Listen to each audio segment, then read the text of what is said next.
He pensado durante mucho tiempo antes de sentarme a escribir estas líneas. No porque tuviera miedo de ser juzgado, sino porque no sabía si estaba listo para escuchar esa historia una vez más.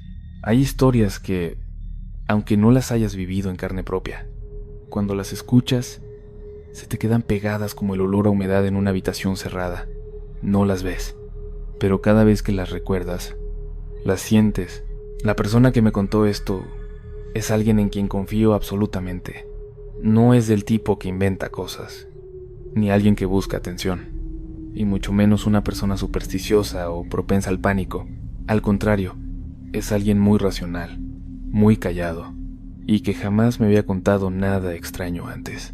Por eso, cuando me miró y me dijo, Iván, hay algo que nunca le he contado a nadie, pero creo que tú deberías saberlo. No me reí, no hice bromas, no reaccioné, porque desde su mirada en ese momento, supe que no era una historia para entretener. Me contó que hay noches en las que todo no empieza con un ruido. No hay golpes en la puerta, no hay susurros, no hay sombras cruzando el pasillo. Empieza con un silencio anormal, un silencio demasiado perfecto, como si el mundo entero contuviera la respiración. Puedes estar acostado en la cama, quizá acabas de apagar la luz, quizá acabas de cerrar los ojos, y de pronto te das cuenta de algo. Ya no se oyen los coches en la calle, no hay perros ladrando, no hay viento, no hay insectos, solo quedas tú y una lucidez inquietante dentro de tu cabeza.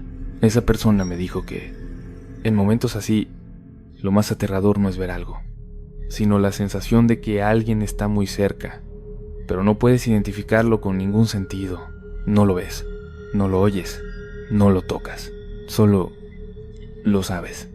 Y cuando empiezas a tranquilizarte pensando, seguro que solo fue mi imaginación, ese mismo pensamiento hace que todo empeore, porque la imaginación humana nunca ha sido tan aterradora como el recuerdo de otra persona. Quien me contó esto decía que hay experiencias que no pertenecen a un solo individuo, sino que son algo que se transmite no con palabras, no con imágenes, sino con sensaciones. Escuchas, crías, y desde ese instante ya no estás completamente a salvo. Recuerdo muy bien ese momento. Permanecimos en silencio durante mucho tiempo. Nadie dijo nada. Y entonces esa persona añadió una frase que hasta hoy recuerdo palabra por palabra. Hay cosas que no necesitan ser creídas para existir. Con que sean recordadas es suficiente. No sé por qué, pero al escuchar eso, sentí un frío en la nuca. No un frío de miedo, sino la sensación de que alguien acababa de cruzar un límite sin que yo le hubiera dado permiso. Desde ese día, empecé a fijarme en los detalles más pequeños. Sonidos cotidianos se volvieron extraños. Caminos que recorría a diario comenzaron a sentirse como si ya hubieran aparecido en un recuerdo que no era mío. Y lo más extraño de todo es que empecé a tener sueños sin imágenes claras. Solo sensaciones, la sensación de ser observado, la sensación de no estar solo, la sensación de que algo está esperando el instante exacto en que me distraiga. No cuento esto para asustarte, de verdad. Lo cuento porque creo que muchas personas de esta comunidad han vivido algo parecido, pero nunca lo han nombrado. Tal vez alguna vez despertaste en mitad de la noche y no te atreviste a girar la cabeza. Tal vez escuchaste un ruido y preferiste no confirmar que era real. Tal vez te dijiste a ti mismo, ya, no pienses en eso, pero lo recuerdas. Y a veces, el no decirlo en voz alta es precisamente lo que alimenta esas cosas. Por eso decidí contar esta historia, no para demostrar nada, no para convencer a nadie de que crea, sino para compartir, porque si has llegado hasta aquí escuchando, tal vez tú también lo has sentido alguna vez. Y si hay algo que aprendí de esta historia, es esto: no todos los miedos vienen de la oscuridad. Algunos miedos vienen de aquello que ya existió y que aún espera ser recordado. Luego mi suegro dijo que esa noche ya no volvió a dormir. Se sentó apoyado contra la pared fría, con el crucifijo firmemente apretado en la mano, los ojos bien abiertos, mirando fijamente la oscuridad junto a la ventana, esperando que algo regresara, no porque pensara que volvería de inmediato, sino porque no se atrevía a creer que realmente se hubiera ido. En el campo, uno aprende muy pronto una cosa. Las cosas que no pertenecen a este mundo rara vez aparecen, una sola vez. El amanecer llegó muy despacio. No hubo canto de gallos como de costumbre. No hubo insectos. Toda la granja parecía suspendida, atrapada entre la noche y el día. Cuando el primer rayo de luz entró por la ventana, mi suegro por fin se atrevió a levantarse. Las piernas le temblaban, no por el frío, sino porque su cuerpo había estado tenso durante demasiado tiempo. Lo primero que hizo no fue salir afuera. Se arrodilló frente al pequeño altar. Rezó durante mucho tiempo, no para pedir nada, sino para confirmarse a sí mismo que todavía estaba aquí. Cuando finalmente abrió la puerta, el camino de tierra frente a la casa se veía completamente normal. La piedra seguía en su sitio, el montículo de tierra intacto. No había huellas, no había pelo gris, nada que indicara que la noche anterior algo había estado sentado allí, silbando como un ser humano. Pero mi suegro decía que esa normalidad era lo que más miedo le daba, porque si no había ninguna señal, entonces o todo había sido un sueño, o aquello no necesitaba dejar rastro alguno. No le contó esa historia a nadie durante muchos años, ni a los vecinos, ni a los amigos, ni siquiera a la familia. En Vega de la Torre se cree que hablar demasiado atrae la atención, y que hay cosas que, una vez saben que las recuerdas, empiezan ellas a recordarte a ti. Desde esa noche, mi suegro cambió. Ya no dormía en la hamaca cerca de la ventana, colgó más crucifijos en las esquinas de la casa, y cada vez que escuchaba cualquier sonido extraño por la noche, aunque solo fuera el viento, se incorporaba de inmediato. Hay noches, decía, en las que vuelve a oír un silbido lejano, no tan cerca como la primera vez, no tan claro, solo era una melodía vieja, rota, como si el viento la hubiera desgarrado en pedazos. Él nunca abría la puerta en esas noches. Muchos años después, cuando ya había formado una familia, cuando su hija, mi esposa, aún era pequeña, se mudó a otra zona, más lejos de las colinas. Pero había algo que siempre advertía con extrema severidad. Si escuchas a alguien silbar por la noche, nunca respondas. No lo explicaba, solo repetía eso, una y otra vez. Cuando me contó esta historia, no exageró nada. Su voz era plana, no temblaba, no buscaba dramatismo, pero hubo un instante muy breve en el que se detuvo a mitad de la frase. Miró hacia la ventana y sus ojos quedaron vacíos, como si ya no estuviera en esa habitación. Le hice una pregunta que quizá no debía haber hecho. «Papá, ¿estás seguro de que era un burro?» Me miró durante un largo rato. Luego negó con la cabeza. «No, solo quería que pensáramos eso. And this is Crowsall's Nawas».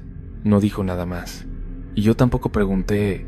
Desde entonces, cada vez que vuelvo a la granja, noto algo por la noche.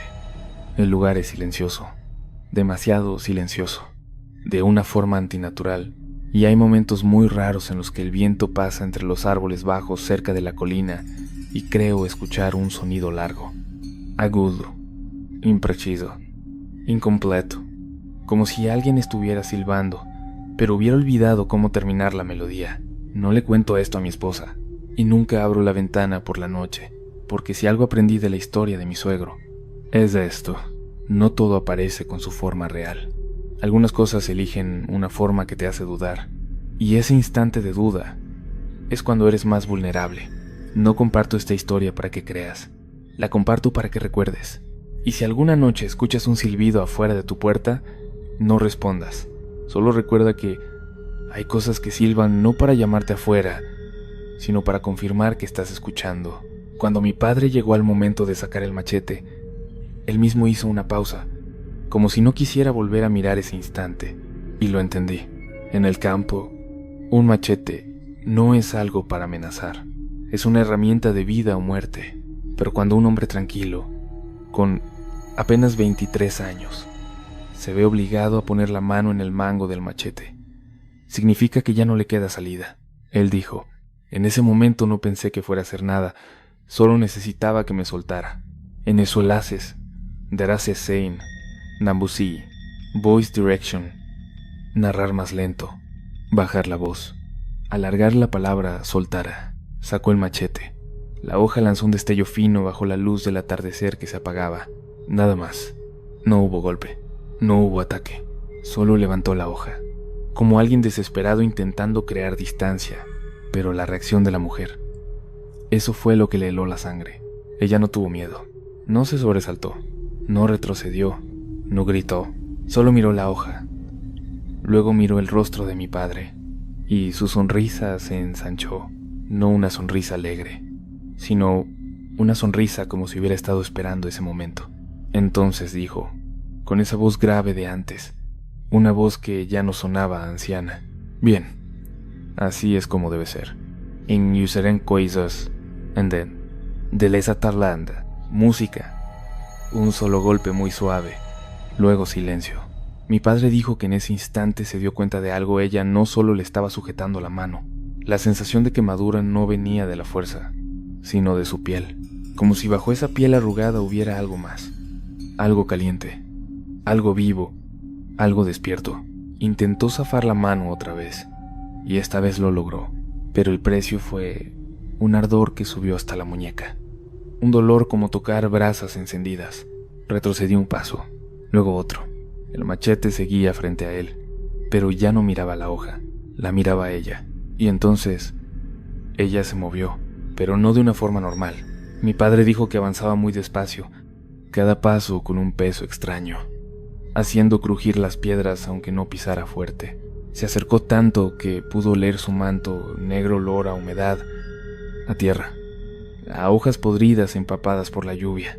Mi padre tragó saliva, intentó mantener la calma y preguntó en voz alta, «¿Usted qué quiere?» Ella inclinó la cabeza, como si la pregunta fuera una broma. «Quiero que me lleves en a minori trend tatrosistrlaro». Ya lo indiqué el camino. Ayas, Camias, vio. Ella negó con la cabeza. «No, no quiero el camino. Te quiero a ti». Probó. En postrandesi, voice direction. Alargar suavemente la palabra ti. En ese momento, mi padre entendió esto. Ya no era una conversación sobre direcciones. Todo alrededor quedó en un silencio aterrador. Los arbustos a los lados del camino parecían clavados al suelo. No había pájaros. No había nada. Y la luz del sol se debilitó de forma antinatural, como si alguien hubiera corrido una cortina frente al cielo. Mi padre empezó a retroceder, paso a paso, hacia el camino que llevaba a casa. La mujer avanzaba con él, ni más rápido, ni más lento, manteniendo siempre la distancia justa para que no pudiera darle la espalda. Entonces ella dijo algo que casi le hace soltar el machete. «San Juan del Río no es a donde quiero ir. Solo quería saber si obedeces». «En dos last came on esteiro». «En dos last came on esteiro», mi padre preguntó, con la voz ya ronca. «¿Obedecer?» Que ella se tocó la oreja. Luego señaló el camino alrededor. Y entonces mi padre lo escuchó. Un sonido muy leve, muy lejano. No era voz humana, no era animal. Algo parecido a un silbido. Música zumbido, muy fino, como viento filtrándose. Mi padre juró que al principio sonaba como viento entre hojas, pero cuanto más escuchaba, más notaba ritmo, respiración, una vibración humana. No era una melodía completa, sino una canción incompleta, como si alguien silbara solo la mitad y se detuviera a propósito. Y lo peor, el silbido no venía de una sola dirección. Estaba a la izquierda, luego detrás, luego delante, como si todo el camino de tierra fuera un tubo hueco y el sonido girara alrededor. La mujer lo miró fijamente y dijo, «¿Lo oyes?» Mi padre no respondió, solo retrocedió otro paso. Ella sonrió. «Bien, entonces eres de los que todavía saben tener miedo. Para patare, anatare, anomindu, voice direction, enfatizar, saben tener miedo». Mi padre hizo lo único que le enseñaron de niño cuando uno se topa con algo que no es humano. No discutió, no explicó, no fingió valentía, solo susurró una oración que su abuela le había obligado a aprender. «Señor, protégeme». Y al terminar la frase, La mujer se detuvo, solo un segundo, pero fue suficiente. Mi padre se dio la vuelta y corrió. Stage direction, acelerar ritmo, respiración agitada, música tensa. Corrió como nunca en su vida. La tierra saltaba bajo sus sandalias. La cantimplora vacía golpeaba su costado. No se atrevió a mirar atrás, porque estaba seguro de que si miraba, ella ya no estaría como una persona. Pero entonces, entre su respiración, escuchó algo que le hizo caer el corazón. No pasos, sino el sonido de una falda arrastrándose. Shu, shu, shu, shu. Justo detrás, muy cerca, estuvo a punto de tropezar. Se obligó a mantener el equilibrio. Se lanzó por una curva con arbustos densos y en un acto instintivo se arrojó tierra encima, como decían los viejos para confundir, y se metió entre los matorrales. Se quedó pegado al suelo, el corazón golpeando como un tambor, el machete aún en la mano, pero ya sin sentido alguno. Contuvo la respiración hasta no mover ni una hoja seca, y entonces ella pasó. Mi padre dijo que no vio su rostro, solo la falda negra desgastada, el chal, las piernas pequeñas, pero el arrastre se oía con total claridad. Avanzaba despacio, como escuchando, y en ese momento el silbido volvió, más cerca, más claro, como si alguien estuviera de pie en el camino, silbando al aire para saber dónde se escondía mi padre. La mujer se detuvo justo frente al matorral, a pocos pasos. Mi padre dijo que inclinó la cabeza y aspiró profundamente, como olfateando. Luego habló en voz baja, pero con cada palabra perfectamente clara. Hijo, vete a casa, pero recuerda, la próxima vez, no respondas. Tei, poi. Música se corta por completo silencio absoluto. Después continuó caminando. El sonido de la falda se alejó, el silbido también, hasta desaparecer, como tragado por el bosque. Mi padre no sabe cuánto tiempo permaneció allí. Solo cuando la noche cayó por completo, se atrevió a salir y guiarse por las estrellas para volver. Al llegar a casa no dijo una palabra. Cerró la puerta. Se sentó y miró durante largo rato su muñeca, donde ella lo había sujetado. Dijo que la quemadura no era como agua hirviendo, no ampollas, no piel rota. Era como una marca caliente, ardiendo por dentro, bajo la piel. Desde esa noche, mi padre aprendió una regla, la misma que advertía a don Mauro. La noche en el campo no da miedo por lo que ves. Da miedo porque algo está probando, si respondes o no. Él tenía apenas 23 años. Trabajaba como jornalero en una granja cerca de Nonoa, Chihuahua. Cuando se menciona Chihuahua, uno piensa en sequedad, viento fuerte, noches frías. Y es cierto, pero hay lugares más fríos que el viento nocturno. El frío de sentir que caminas solo, pero no lo estás.